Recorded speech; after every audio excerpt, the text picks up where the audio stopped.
What's up, film buffs? This is Brian coming at you from Toxic Reviews, and today we are reviewing Luca. Roll it.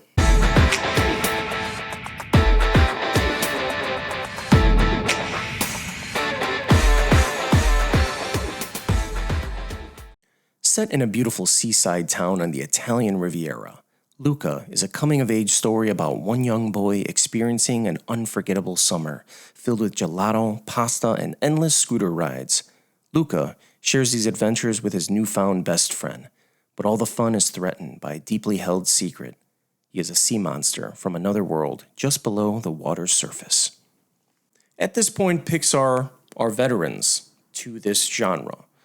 They know the formula. They know more or less what the audience wants. It's kind of like Marvel. Marvel has that formula down. They know exactly what their audiences want, what they want to see, what they want to hear. But sometimes a production company, could miss the mark. I think Luca is somewhere in between. There are amazing Pixar films like Up and Wall-E and Toy Story 4. And then there are lesser ones that are like Cars and The Good Dinosaur. They're likable, but they're missing something. And I think that's where Luca kind of falls in here. Luca's a likable film. I really wasn't too bored watching this. There was some parts towards the middle, I would say, that dragged a little bit because it's a fish out of water story. So Luca comes out of the ocean, he meets this kid, and he's trying to adjust. He's trying to learn how to walk. He's tasting gelato for the first time. He meets another friend, and he tastes pasta for the first time. So in a nutshell, Luca is about a sea monster named Luca that lives in the ocean in Italy. He just plays around with some fish, and his parents keep telling him that he should not go to the surface. It's dangerous. And of course, stumbles across a friend that goes to the surface. He's enticed by the surface, goes up to the surface, and when they dry off, they turn to human, or they resemble a human, so they could blend in with people. And when he is on land, he realizes that he really likes the world. They meet another friend, a girl that is going to be involved in some kind of a race where they win money, and they want to win a Vespa. Visually, Luca is unreal. It's unreal. When I saw the trailers, I was blown away. Watching the film, the visuals are some of the best I've ever seen in a Pixar film, period. But at this point, I expect no less from Pixar. So if I see anything less stellar than anything before, because they keep upping the ante on the visuals. There are scenes in this movie where the creatures are leaving the ocean, or even the humans are next to the water, and the sunsets and the shadows, the lighting. It's unreal. Even the smallest details of animation, like there's a scene where they're eating pasta. Well, there's many scenes where they're eating pasta. Look at the pasta, the way it moves on the fork. The visuals are A+++++. The sound is fantastic. The music is great. The voice work is A+. It's fantastic. Everyone does a great job. The only problem I had with this movie, and it's a big one, is the script. I know it's an animated film, but there are some plot holes. They never explain why they change to resemble humans when they get dry.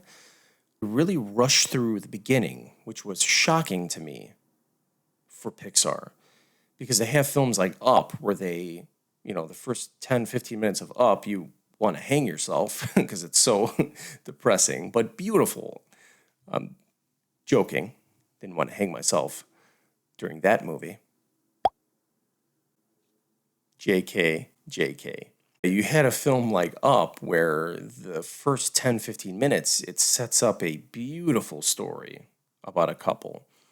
And they take it very seriously, and they take their time. The whole introduction to this old man and his wife, they take their time with how he became the old man that he is. Well, in this film, it's, you're underwater in Luca's world. You see him playing with a couple fish, talks to his parents, and then he's on the surface, and then that's really it. You really don't learn too much about his world, which I really wanted. Like, if you think of a movie like The Little Mermaid. And you have all this set up in her world. You get to see what she does and what she wants to do and what aspirations she has. Songs that, develop her character a little more. You really get to know Ariel's world down there. Under the sea. Rip. Sebastian the Crab. I don't remember the actor's name, but rip. Villain is very weak in this film. It's just like some guy that rides a Vespa that wins the race every year, and he's just an a-hole to the kids. That's about it. It's an okay villain. One thing I really love about Pixar films, and they do in this film as well, is that they really take on real life situations. This is a coming of age story about discovering yourself and being proud of who you are, no matter what people say. There's always going to be people that are going to think of you differently. They're either going to like you or they're not going to like you, or they're going to think you're okay.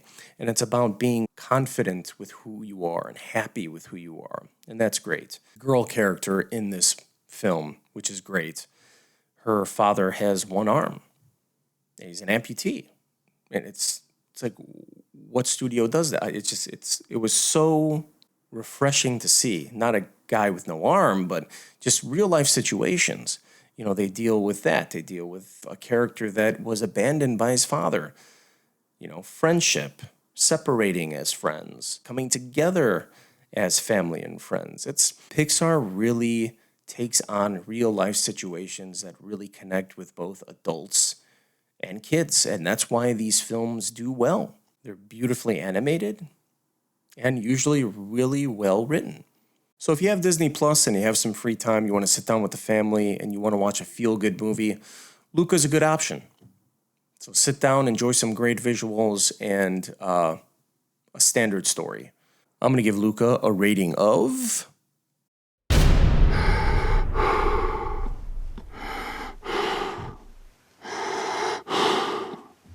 Well, that was my review of Luca, Film Buffs. I hope you enjoyed this video. Thank you so much for stopping by. If you did like this video, please like, subscribe, and share to catch me every time I'm on air. Have a great night. Adios.